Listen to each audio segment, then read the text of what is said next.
5 des meilleurs fromages et vous me direz dans les commentaires quel est votre préféré. On va commencer avec le Saint-Nectaire. On en parlera après.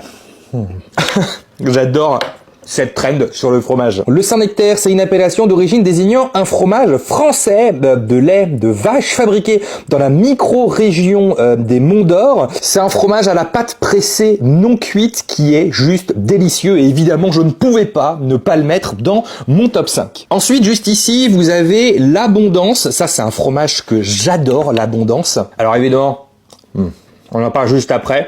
Ça dépend, des fois je mange la croûte du fromage, des fois non. L'Abondance, c'est un fromage au lait cru qui est fabriqué en Haute-Savoie et qui bénéficie d'une appellation d'origine protégée. C'est un fromage à pâte pressée mi-cuite, exclusivement issu de la transformation de lait cru de vache, produit dans le département de la Haute-Savoie. Un très très beau fromage avec différents degrés d'affinage qui est juste délicieux. Le mieux pour l'Abondance, c'est d'ailleurs de le laisser un petit peu en dehors du frigo. Ensuite, voici venu le Saint-Marcellin. Ça, c'est un fromage que j'adore vraiment. Et bien évidemment, on en parlera juste après. Bon, je découpe quand même un petit peu mieux parce que sinon madame va gueuler. Le Saint-Marcellin, c'est aussi un fromage français du Dauphiné, donc indication géographique protégée IGP depuis 2013. Et on a un fromage à base de lait de vache, à pâte molle et à croûte fleurie. Et en général, il est proposé sous des petits formats de 80 grammes. En général, c'est comme ça qu'il est proposé et c'est une merveille aussi. Quatrième fromage de notre top 5, et vous le connaissez sans doute, c'est le Morbier.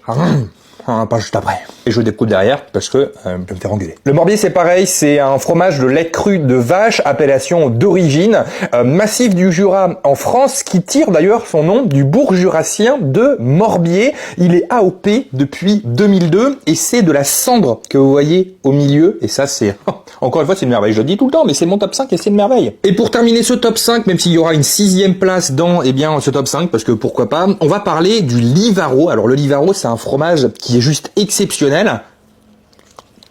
Commencez à savoir comment ça fonctionne. Et vous savez très bien comment ça fonctionne à la maison. Voilà, c'est bon, c'est clean. Le Livaro, c'est aussi un fromage à pâte molle et à croûte lavée qui est fabriqué en France, en Normandie plus précisément, dans le Pays d'Auge. Il bénéficie d'un AOC depuis 1975 et d'un AOP aussi depuis 1996. Et alors, on va passer au dernier. Évidemment, à chaque fois, je me rince la bouche entre les fromages. Évidemment, ça aurait été mieux avec un bon petit vin, mais bon, hein, voilà. Là, on est sur une merveille. C'est mon fromager qui propose ça, puisque j'ai tout en fromager maintenant depuis quelques temps. C'est du gorgonzola. Et ce gorgonzola là, ça, vous voyez qu'il est hyper crémeux. Mais vraiment, je pense que c'est le gorgonzola le plus crémeux que j'ai trouvé de ma vie. Je vais peut-être vous montrer un petit peu sur la pointe d'un couteau. Enfin, il est juste incroyable.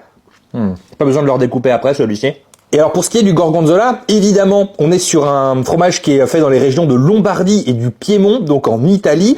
C'est un fromage à base de lait de vache qui, lui, est avec une pâte persillée. Alors franchement, c'est... Honnêtement, bon, le top 5, il est déjà incroyable. Mais quand j'ai découvert celui-ci, j'étais pas fan du gorgonzola avant, mais celui-ci... c'est un délice. Vous me direz d'ailleurs dans les commentaires quel est votre top 5 des fromages, mais là, on est sur mon plateau parfait.